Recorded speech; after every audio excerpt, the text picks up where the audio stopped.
मेरा नाम रेनू सौरौत है और मैं मछगर फरीदाबाद ज़िले के मछगर गांव से हूं और मेरी शादी को 12 साल हो गए हैं। जब मैं यहाँ बहू बन के आई थी तो 12 साल कंप्लीट हो चुके हैं। ठीक है, आप घूंघट नहीं करती? जी सर। आपने घूंघट क्यों छोड़ा? सर एक्चुअली जब मेरी शादी हुई थी तो मैं जॉब पे थी उस टाइम पे, तो मेरे जो मम्मी थी, पापा मेरे नहीं थे, मम्मी थी, तो मम्मी ने बोला था जब ये जॉब जाएगी तो ये मतलब घूंघट करके तो इससे नहीं होगा।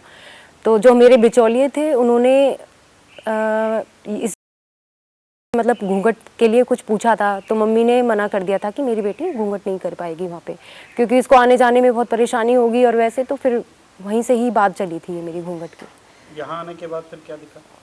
सर यहाँ आने के बाद देखा कि यहाँ पे भी घूंघट होता है, तो मैंने हल्का हल्का सा कुछ दिन किया, जब तक मतलब शर्म मुझे लगती थी, नई नई शादी हुई थी, तो मैंने घूंघट किया था हल्का हल्का सा। खुद ने ही किया था, मुझे किसी ने फोर्स नहीं किया यहाँ घूंघट के लिए, लेकिन कई किया मैंने फिर कुछ दिन यहाँ पे। जी, अभी आप वो घूंघट करके दिखा सकती हैं वो कितना होता है? सर इतना किया था। इससे भी ज़्यादा? नहीं सर इतना ही। उतना होता है? हाँ जी, मैंने इतना किया था। ठीक है, तो अभी आपने मुझे हम जब बात करते आपने एक इंसिडेंट बताई थी कि आपने नई नई शादी हुई थी, फिर आपने डिसाइड किया कि आप जॉब करेंगे, ट्रेन में जा रहे हैं। क्या वो वाकया हमसे शेयर कर सकते हैं?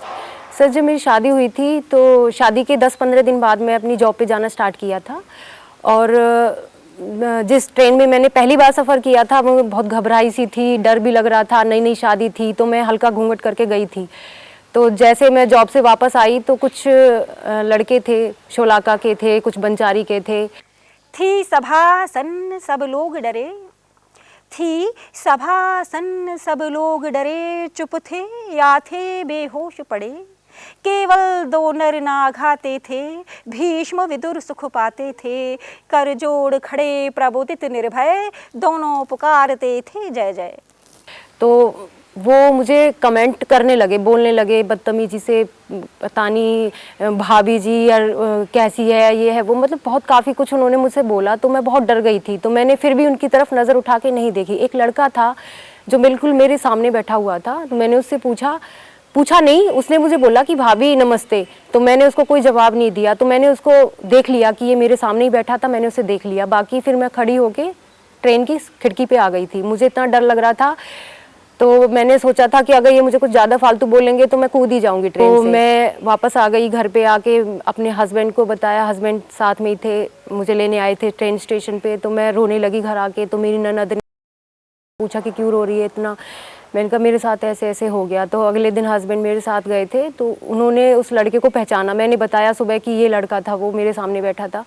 तो मैंने फिर हस्बैंड और सारे लोग आए हुए थे, तो बस मुझे हस्बैंड ने बस एक ही बात बोली थी उस टाइम पे कि एक तो घर से जब कभी भी निकलना है तो घूंघट नहीं करना है, लोगों की आंखों में आंखें डाल के देखना है। तुम्हें कुछ कह रहा है, अगर सामने से कोई कुछ कह गया पीछे से तो कोई बात नहीं, अगर तुम्हें ही कुछ बोल के चला गया, सामने से बोल गया, तो तुम्हें आंखें डाल के देखना है उसको, कि क्योंकि ये चीज़ एक तो हमें ये सामने से दिख जाती है कि ये लोग हमें देख रहे हैं, हम मतलब ये चीज़ हमें पता चल जाती है कि ये हमें यही प्रॉपर लोग बोल रहे हैं। फिर उन लोगों के साथ कुछ हस्बैंड वगैरह सब गए थे, तो थोड़ी हो गई थी लड़ाई वगैरह। ये वाकया उसी टाइम का ही है सर। तो आपको ऐसा लगता है कि वो जो वाकया आपसे हुआ वो घूंघट के कारण हुआ? सर मुझे लगता है कि मैं उस टाइम पे डरी सहमी सी बैठी थी और घूंघट भी मेरा था, तो मुझे लगता है कि ये घूंघट की वजह से, आज से जिस दिन से मैंने घूंघट उठाया है, मेरे साथ ऐसा कोई वाकया हुआ नहीं, उस ट्रेन में नहीं हुआ खास तौर पे। और जब भी कुछ कोई बोलता था तो मैं उसको देखती थी कि ये बंदा है, ये ऐसे है। हाँ जी। अच्छा, घूंघट करने से आपको क्या क्या प्रॉब्लम्स नज़र आती हैं? आप ही नहीं, और भी आपसे बात करती होंगी कुछ और बच्चियां जो बिहार की हैं, वो दिक्कतें हैं क्या क्या? घूंघट करने से तो सर सारी ही औरतों को दिक्कतें आती हैं, क्योंकि एक तो कई बार तो ऐसा होता है कि जैसे मैंने पतला दुपट्टा डाला हुआ है, तो यहाँ हमारे यहाँ ऐसा रिवाज नहीं है, यहाँ पे थोड़ा डार्क करते ताकि फेस ना दिखे किसी का भी। तो एक तो उनको दिखता नहीं है घूंघट से, ऊपर से कहीं मतलब थोड़ी सांस लेने में भी प्रॉब्लम आती है, घूंघट मारने से बहुत दिक्कतें होती हैं। लोग बाग भी जाते हैं तो मतलब कुछ ना कुछ अगर वो सामने से देख के चलती है ना, तो लोग बाग भी कमेंट करने की हिम्मत नहीं रखते। मेरी नज़र में तो ये सबसे बड़ा नजरिया है कि कम से कम आंखों से आंखें मिला के अगर हमें कोई कुछ कहता है तो हम उसे देख लें, तो संसार कुछ नहीं बोल पाता फिर।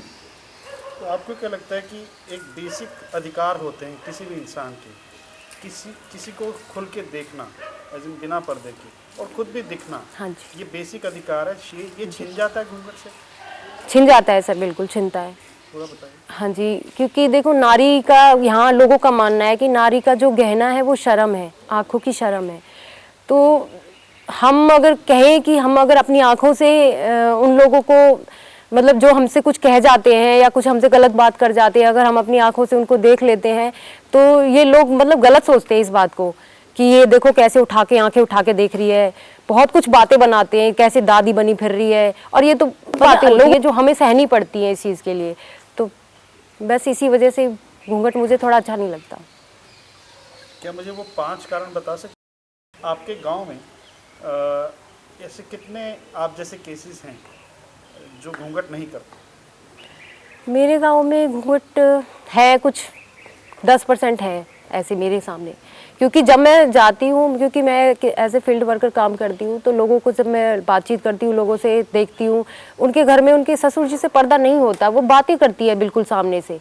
और आज भी ऐसे केस होते हैं कि शादी होती है, कहीं कुछ होता है, तो जो लेडीज़ होती है वो पढ़ी लिखी होती है, वो वैसे तो पर्दा कर लेती है, लेकिन बारात निकलते टाइम उनका पर्दा नहीं होता है, वो बिल्कुल फुल उसमें रहती हैं, कोई पर्दा नहीं करती है यहाँ पे। आपने घूंघट प्रथा के खिलाफ मुझे बताया मोर्चा भी निकाला, बातचीत, वो मुझे वो इंसिडेंट बता सकते हैं जब वो मोर्चा निकाला था? सर उसमें तो हमें बहुत सुनने को मिला था। हाँ जी, हाँ, हमने जब वो मोर्चा निकाला था तो लोगों के काफ़ी मतलब के लिए, तो हमारे ही मतलब चाचा हैं, फैमिली से हैं, वो उनकी मिसेज और हम सब लोग, उन्होंने पूरे गांव में एक रैली की थी, लोगों को जागरूक किया था कि घूंघट ना करें, घूंघट करने से ये है, पर्दा उठाओ, पर्दा एक कुप्रथा है।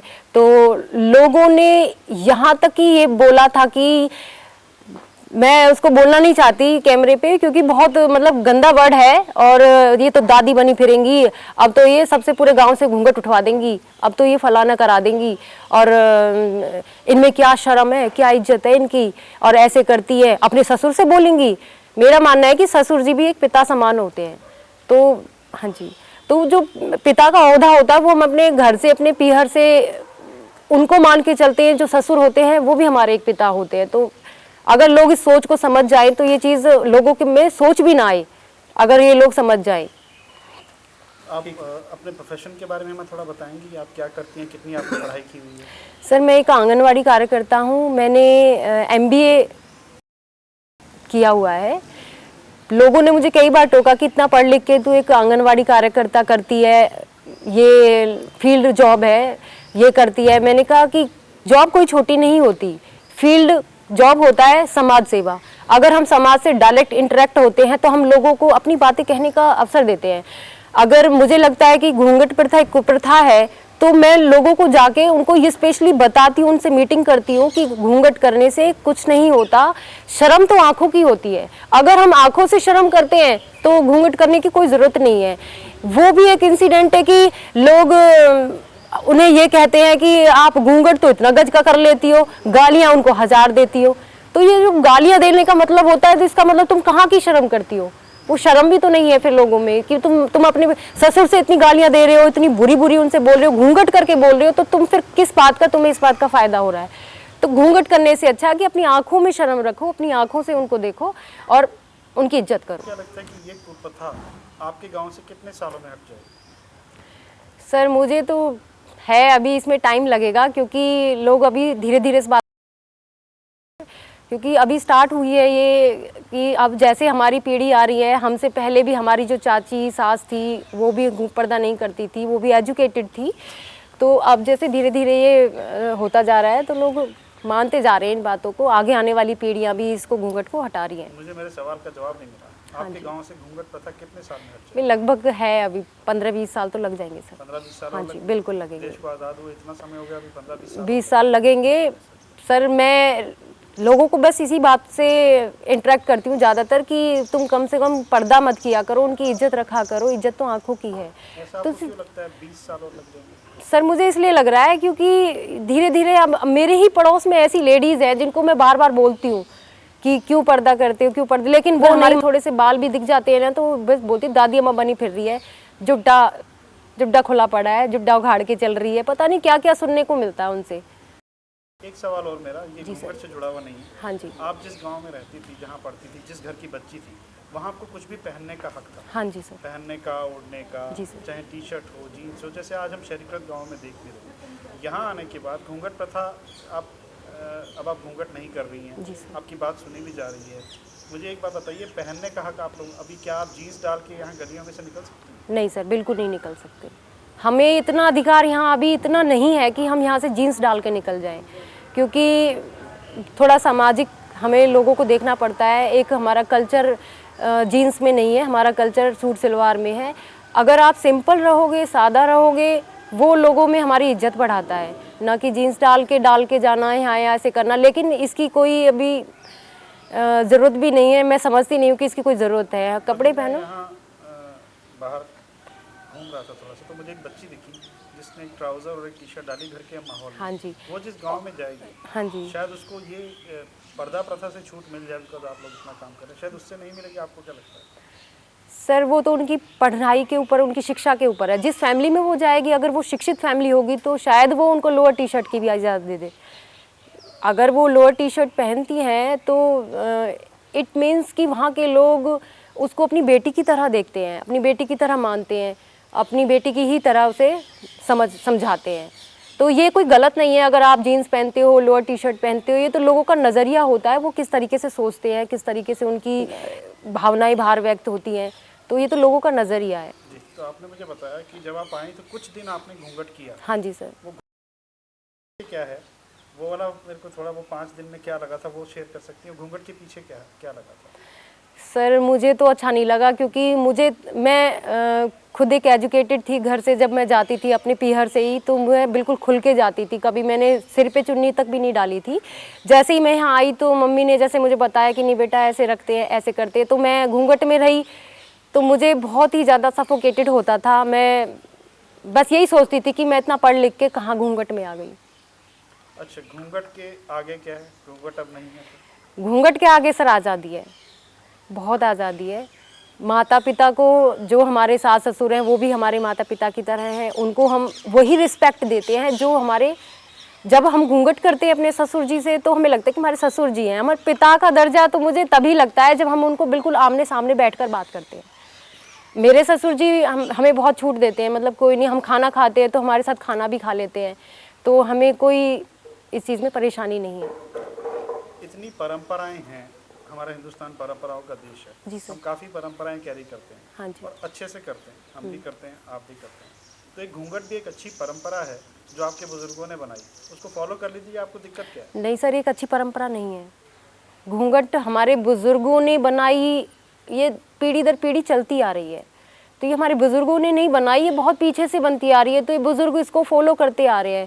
और ये एक अच्छी परंपरा तो बिल्कुल ही नहीं है, क्योंकि घूंघट में वो आज़ादी औरत को नहीं मिल पाती, वो बात कहने का मौका नहीं मिल पाता जो हम कहना चाहते हैं। तो घूंघट में थोड़ा आँखों से आँखें इंटरेक्ट नहीं कर पाते हम, जो हम कहना चाहते हैं वो चीज़ नहीं होती है सर। बच्चियों में जो आपकी एक पीढ़ी है, इससे पहले भी पीढ़ी थी जो घूंघट करती थी, आप घूंघट नहीं कर रही, आने वाली बच्चियों का भविष्य कैसा दिखता है आपको? सर, मुझे आने वाली बच्चियों का भविष्य ब्राइट दिख रहा है। क्यों दिख रहा है? क्योंकि वो पढ़ती हैं, शिक्षित हैं, और आज मैं जब फील्ड में जब जाती हूँ देखती हूँ कि बहुत कम लोग ऐसे हैं जो नहीं पढ़ पाते। बहुत नेगेटिव, मेरे एरिया में 100 में से कोई 1-2 बच्चा ऐसा है जो शायद किसी मजबूरी से छोड़ देता है। वो पढ़ती हैं, अपने अधिकारों को जानती हैं और उनको उनके अधिकार बताए भी जाते हैं। तो ब्राइट फ्यूचर है, अगर वो पढ़ेंगी तो उनका ब्राइट फ्यूचर है सर। जिस दिन आपने घूंघट हटाने का निर्णय लिया था और आपके पति ने भी आपको सहयोग किया, जी सर। सबसे पहला काम क्या किया था?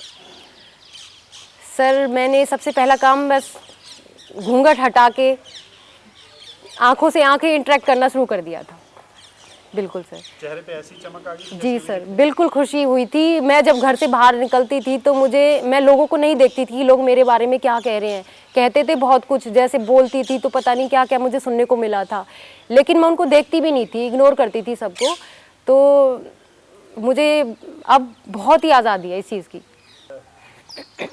हम बात कर रहे थे कि मूल अधिकार का हनन माना जाता है, किसी को ना देखने देना या उसको ढक देना, इस बारे में आपका क्या विचार है? सर मेरा यही विचार है कि जब मेरा ये खुद का अधिकार है कि हम लोगों को इस जहां को स्पष्ट रूप से देखें, तो हम क्यों लोगों को खुला होने दें? क्यों ना लोगों को हम ये दिखाएं कि हमारी दुनिया कितनी सुंदर बनाई है प्रकृति ने।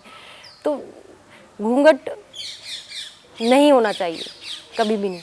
मैं एक शब्द में आप क्या कहना चाहेंगी अगली पीढ़ी के लिए भी, और अपने मन के पूरे विचार क्या कहना चाहेंगी?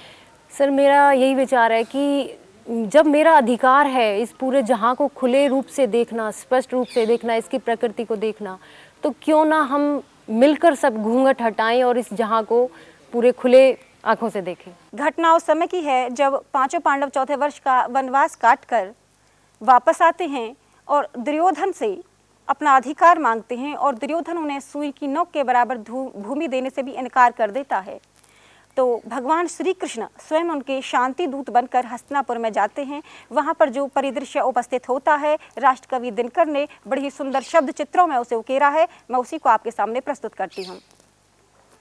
वर्षों तक वन में घूम घूम, वर्षों तक वन में घूम घूम, बाधा विघ्नों को चूम चूम, सह धूप घाम पानी पत्थर, पांडव आए कुछ और निखर। सौभाग्य ने सब दिन सोता है, देखें आगे क्या होता है। मैत्री की राह बताने को, सबको सुमार्ग पे लाने को, दुर्योधन को समझाने को, भीषण विध्वंस बचाने को, भगवान हस्तिनापुर आए, पांडव का संदेशा लाई। दो न्याय अगर तो आधा दो, दो न्याय अगर तो आधा दो, यदि इसमें भी कोई बाधा हो तो दे दो केवल 5 ग्राम, रखो धरती अपनी तमाम, हम वही खुशी से खाएंगे, परिजन पर हंसी न उठाएंगे। पर दुर्योधन ये भी दे न सका, पर दुर्योधन ये भी दे न सका, आशीष समाज से ले न सका, उल्टे हरि को बांधने चला, जो था असाध्य साधने चला।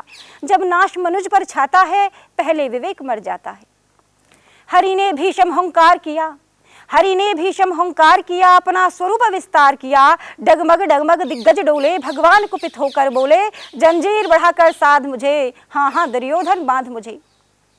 यह देख गगन मुझ में लय है, यह देख पवन मुझ में लय है, यह देख गगन मुझ में लय है, यह देख पवन मुझ में लय है, मुझ में विलीन संसार सकल, मुझ में लय है झंकार सकल, अमृतत्व फूलता है मुझ में, संहार झूलता है मुझ में।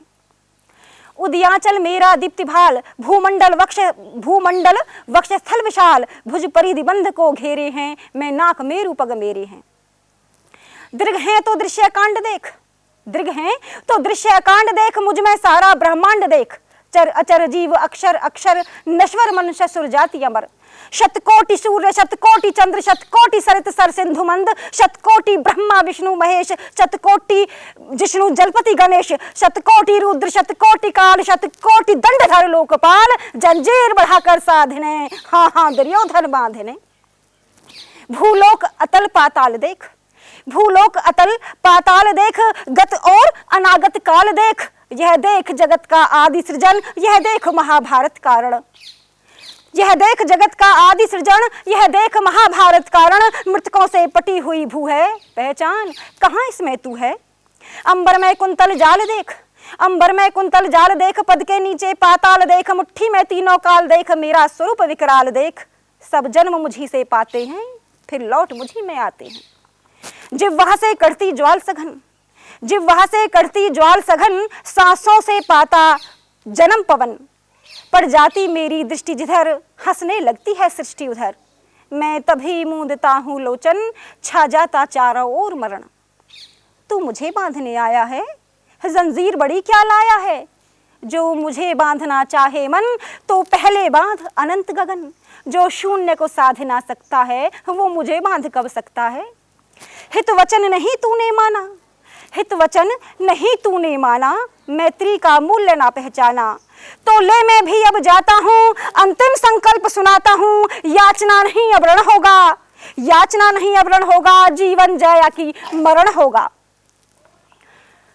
टूटेंगे टूटेंगे नभ से नक्षत्र निखर, टूटेंगे नभ से नक्षत्र निखर, बरसेगी भू पर वहनी प्रखर। फन शेष नाग का डोलेगा, फन शेष नाग का डोलेगा, विकराल काल मुख खोलेगा, दुर्योधन रण ऐसा होगा फिर कभी नहीं जैसा होगा। भाई पर भाई टूटेंगे, विषबाण बूंद से छूटेंगे, सौभाग्य मनुज के फूटेंगे, वह श्रृगाल सुख लूटेंगे, और आखिर तू भूषाई होगा, हिंसा का पर्दाई होगा। थी सभा सन्न सब लोग डरे, थी सभा सन्न सब लोग डरे, चुप थे या थे बेहोश पड़े, केवल दो नर नाघाते थे, भीष्म विदुर सुख पाते थे। कर जोड़ खड़े प्रमुदित निर्भय, दोनों पुकारते थे जय जय।